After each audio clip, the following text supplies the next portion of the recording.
আমি ফাইল চাই সব কিনেছি পাটে পাটে বড় খবর শুনি কমগুলো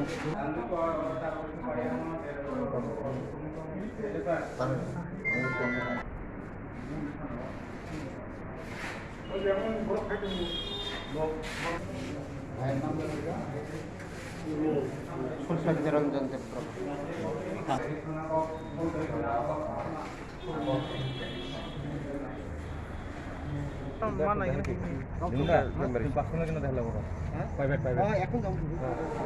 ঘটনাটা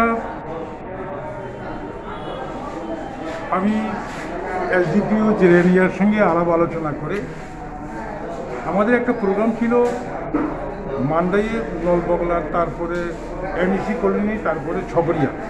এটা আমাদের প্রিফিক্স আগের থেকে প্রোগ্রাম করা আছে, পুলিশের পারমিশন নেওয়া আছে।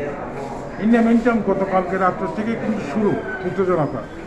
গতকাল রাত্রে মান্দাই বাজারের তিপ্রামথা, আয়নপিটি, ফ্ল্যাগ, ফেস্টুন, পোস্টার, ব্যানার সমস্ত কিছু আইপিএফটির দুষ্কৃতকারীরা তছনছ করে ফ্ল্যাগ তুলে দিয়ে সমস্ত কিছু ছিঁড়ে ফিরে আগুন টাগুন লাগিয়ে দিচ্ছিল। এখানে একটা উত্তেজনা চলছিল। তো আজকে সকালে আমাদের ত্রিপুরামথা আইনপিটি নেতা কর্মীরা নতুন করে বাজারে ফ্ল্যাগ তারপরে ব্যানার ট্যানার এগুলি লাগানোর জন্য নামছিল। তখন আইপিএফটি কর্মীরা সরাসরি বলছে যে তোমরা কেউ মান্দাই বাজারে ফ্ল্যাগ ফেস্টুন লাগাতে পারবে না। তো তখনই তো একটু বিরাট ঝামেলা হয়ে যেত। তারপরেও আমাদের কর্মীরা সংযত ধরে ঠিক আছে আলাপ আলোচনা করে আমরা হয়তো বা ফ্ল্যাগ ফেস্টুন লাগাবো। তারপরে হঠাৎ করে তারা আইপিএফটিরা বিভিন্ন দিক থেকে পাটনি থেকে লোক, হুমুলুং থেকে লোক, চম্পানগর থেকে লোক দায়িত্বে আইনে তোমার মান্দাইয়ে জড়ো করাইছে। মান্দাইয়ে জড়ো করাইয়া তারা একবারে এদিকে স্পটিং করে, একবার এদিকে স্পটিং করে আমাদের ত্রিপুরামথার মান্দাই প্রেসিডেন্ট তার বাড়িতে গিয়ে আক্রমণ করছে।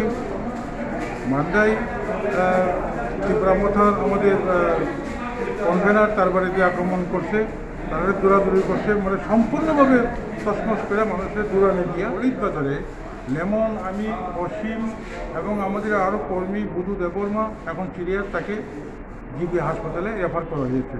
আরেকজন সূর্য দেববর্মা, সেও সিরিয়াস, তার উপর প্রচুর লাঠি বাড়ি পড়ছে।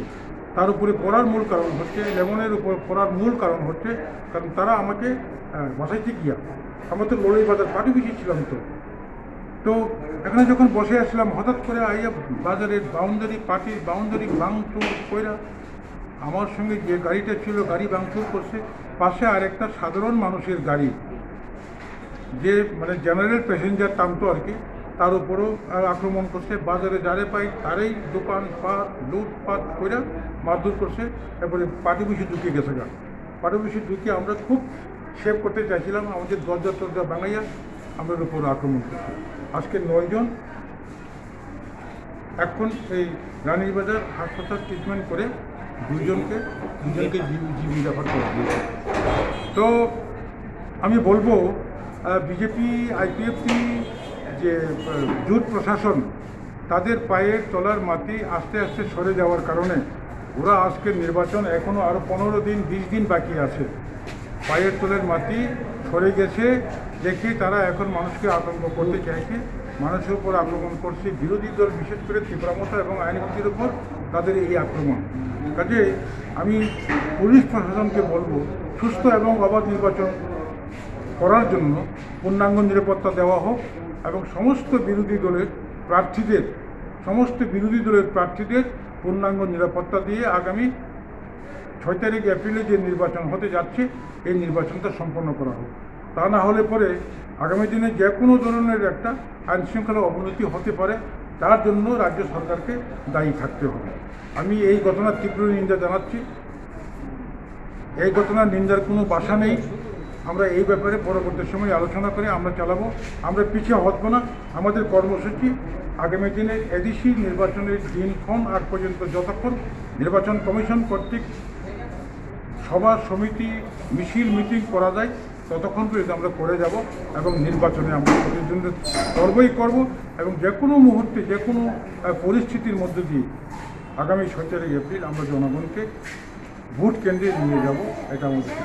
আমি জাস্ট ললিবাজার থেকে এলাম, শুধু ললিবাজার নয়, পাটনি, বুড়াখা, বিনন কবরা, মান্দাই 40-45 জন হবে, মান্দাই, তারপরে ওইদিকে ছগড়িয়া, পাটনি, বুড়াখা, বিনন কবরা, আর তারপরে ললিবাজার থেকে ফিরে গিয়ে তারা এনআইটির সামনে পশ্চিম বরজলা, বিশ্রামবাড়ি, এই সমস্ত এলাকার সমস্ত রাস্তা দাঁড়িয়ে ফ্ল্যাগ স্টেশন সব তুলে নিয়ে গেছে ওপেনলি।